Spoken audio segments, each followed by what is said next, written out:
لیے عورتوں کا احترام کرو بھائی. مجھے وہ مرد بڑا گندا لگتا ہے, دل بولتا ہے کہ جوتے مار کے مارنا, کہ جو اپنی بیوی سے ڈھنگ سے بات نہیں کرتا, گالیاں بکتا ہے, جو اپنی بیوی کو مارتا ہے. اور اگر کوئی مرد کسی عورت کو مارتے ہوئے دکھتا ہے نا, قسم خدا کی بتا رہا ہوں, لیکن بول رہا ہوں تو مجھے غصہ آ رہا ہے کہ دل ایسا بولتا ہے کہ ڈنڈا لینا اور اس کمینے کو اتنا پیٹنا کہ اس کی ہڈیاں پسلیاں دور کر دینا. 216 ایسا ہوا, ایک صحابی آئے حضور کی خدمت میں, بڑے غریب اور مفلس صحابی تھے, فاقے ہوتے تھے ان پر, کئی دن کھانا ان کو میسر نہیں آتا تھا.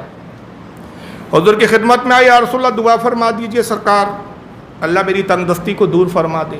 آقا نے فرمایا تو نے نکاح کیا؟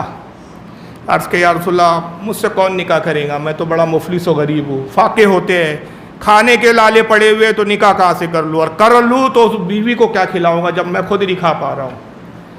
حضور نے فرمایا نکاح کر پھر آنا. اب وہ زیادہ تو بحث و مباحثہ حضور سے نہیں کر سکتے تھے, بے ادبی تھی, چلے گئے, مگر سوچنے لگے کہ آقا نے کیسا حکم دے دیا, کہ آقا اس بات پہ واقف نہیں ہے کہ جب میرا حال یہ ہے کہ میں خود کھانے کے لیے پریشان حال ہوں تو اب بیوی کو کیا کھلاؤں گا. 1 مہینہ انتظار کرتے رہے, لیکن حالات تو سدھرے نہیں ان کے. 1 مہینے کے بعد پھر حضور کی خدمت میں آئے, یا رسول اللہ میرے لیے دعا فرما دے. آقا نے فرمایا تو نے نکاح کیا؟ عرض کہ یا رسول اللہ آپ نکاح کا فرماتے ہیں, مجھ مفلس کو کون لڑکی دے گا. دوسرا سرکار اگر کوئی لڑکی دے دے تو میں اپنی بیوی کو کیا کھلاؤں گا. حضور نے فرمایا جا کوشش کر, اللہ نے چاہا تو جو تیرے مقدر میں جو تیری بیوی ہے وہ تجھے مل کر رہے گی, نکاح کر پھر میرے پاس آنا. دوسری بار بھی چلے گئے وہ, پھر 1 مہینہ انتظار کیا, ہمت نہیں ہوئی ان کی نکاح کرنے کی. تیسری بار حضور کی خدمت میں آیا تو سرکار جلال میں آئے, فرمایا اے شخص کیا تیرے بات سمجھ میں نہیں آتی کہ تو نکاح کر, کیا تم منافق ہے کہ جو میری بات نہیں مانتا. یہ جلال تھا حضور کا. اب یہ لرز گئے کہ بات تو کفر و نفاق تک آ گئی ہے.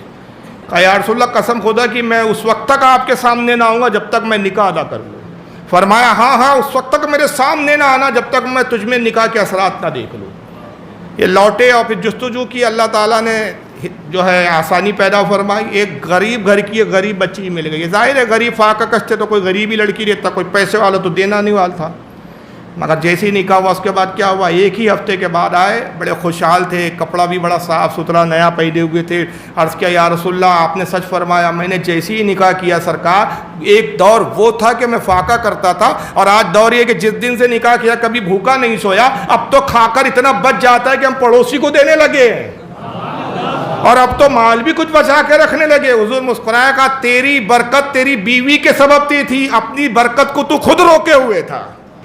تو عورت برکت کا سبب ہوتی ہے جناب, بوجھ نہیں ہوتی. لڑکیاں برکت کا سبب ہوتی ہے. لڑکی گھر میں آتی ہے, برکت اپنا حصہ خود ساتھ لاتی ہے. بیوی گھر میں آتی ہے, اپنا حصہ اپنا مقدر ساتھ لاتی ہے, اور صرف اپنا نہیں لاتی جناب, شوہر کا بھی مقدر لاتی ہے, فرنیچر کو بھی سنوار دیتی ہے عورت. اس لیے عورتوں کا احترام کرو بھائی. مجھے وہ مرد بڑا گندا لگتا ہے, دل بولتا ہے کہ جوتے مار کے مارنا, کہ جو اپنی بیوی سے ڈھنگ سے بات نہیں کرتا, گالیاں بکتا ہے, جو اپنی بیوی کو مارتا ہے. اور اگر کوئی مرد کسی عورت کو مارتے ہوئے دکھتا ہے نا, قسم خدا کی بتا رہا ہوں, لیکن بول رہا ہوں تو مجھے غصہ آ رہا ہے کہ دل ایسا بولتا ہے کہ ڈنڈا لینا اور اس کمینے کو اتنا پیٹنا کہ اس کی ہڈیاں پسلیاں دور کر دینا. کہ اس حرام خور کو کچھ پتہ نہیں ہے کہ عورت کیا ہوتی ہے بھائی, کتنی خدمت کرتی ہے. صرف مرد ایک کام کر لینا میں تو اوقات پتہ چل جائے. بچے پیدا کرتی, اعلیٰ فرماتے ہیں کہ بچہ پیدا ہوتا ہے نا, یہ اتنی مصیبت ہے کہ ہر سانس ایک نئی زندگی ہوتی ہے. اور اعلیٰ حضرت فتح رضویہ میں تنزین کہا کہ یہ مرد ایک چوہیا پیدا کر لینا تو اس کو اپنا مرد ہونے کا احساس ہو جائے کہ مرد ہونا کیا ہوتا ہے, کچھ بھی نہیں ہے.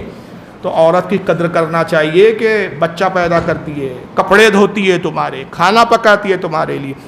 دیکھیے میں ایک چھوٹی سی بات بتا رہا ہوں کیونکہ موضوع اب یہ ہے نہیں, لیکن بات آ گئی ہے. آپ مرد ہیں, ہم مرد ہیں, سب مرد بیٹھے ہیں. میں اپنی بات بتا رہا ہوں. میں آیا, مان لیجیے باہر سے سفر سے آیا, تھکا ہو تو بھائی سو گئے, طبیعت ٹھیک نہیں لگ رہی تھوڑی سی, کوئی کام بھی ہے تو چلو یار کل کریں گے, جان دو آج طبیعت ٹھیک نہیں ہے. تو آپ اپنے کاموں کو اپنے مزاج کے حساب سے ٹال دیتے ہیں. آپ اپنی صحت کے اعتبار سے کام کرتے ہیں, کبھی نہیں کرتے ہیں. مگر عورت کے کام جو ہوتے ہیں نا جناب روزانہ کے, وہ بیمار بھی ہو تو کھانا پکانا ہی ہے اس کو. بخار میں بھی ہے تو اٹھ کے کھانا بنائیں گی, بیمار بھی ہے تو کھانا بنائیں گی. کیوں؟ اگر وہ کھانا نہ بنائے تو جناب بچے بھوکے رہ جائے, شوہر بھوکا رہ جائے, چلو آپ اور ہم تھوڑا برداشت کر لیں گے, بچے کیسے بھوکے رہیں گے.